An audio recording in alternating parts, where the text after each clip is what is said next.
সালাম আলাইকুম। দেশের অবস্থাটা কি দেখছেন নি? একটা মানুষ কতটা বেহায়া নির্লজ্জ হইলে গতকালকে যে দিছে ভাষণ দিছে তার সমর্থিত কুত্তা লীগের উদ্দেশ্যে, সেইখানে নিজের গুণগান এমনকি বাবার প্রশংসা করে এই মত্ত, কিন্তু হাজার হাজার আমার স্টুডেন্ট ভাইগুলি যে মারা গেল তাদের ব্যাপারে কোনো সুক্তাপ নেই। ঠিক আছে, সেই সঙ্গে দেখেন আমরা বাঙালিরা কি করতে পারি। ঠিক আছে, বাড়ি তো ভাঙছে, একটা ইট যে যেভাবে পারতেছে সব লয়ে যাইতেছে। কেউ নিয়ে বিক্রি করে ভাত খাইবো, কেউ রাখতেছে স্মৃতি হিসাবে। ঠিক আছে, তবে এইটা থেকে বোঝা যায় যে ক্ষমতা আসলে চিরস্থায়ী না। মানে একটা মানুষ যতই প্রভাবশালী হোক, সময়ের পালা বদলের কারণে তাকে কিন্তু নিচে নামতেই হয়।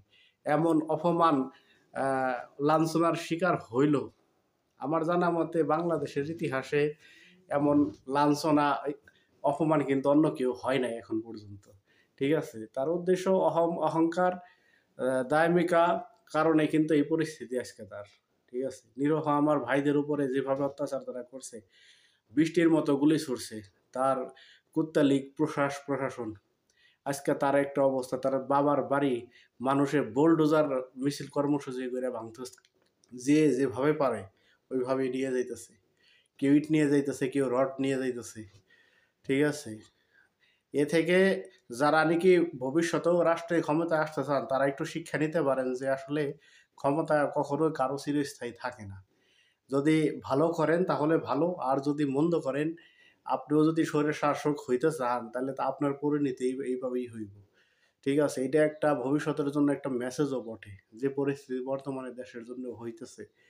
ঠিক আছে, এই রাত ৯টার পর থেকে শুধু ৩২ নম্বর না, বাংলাদেশে শেখ পরিবারের যত আত্মীয় স্বজন আছে সবার বাড়িতে একযোগে হামলা হয়েছে। এমনকি আওয়ামী লীগের বিভিন্ন জেলায় জেলায় যে অফিসগুলি আছে, কিছুটা আগুনে পুড়ে পুড়ে পুড়ে যা ছিল এখন তো হয়েছে মানুষের পোশাক পায়খানার জায়গা।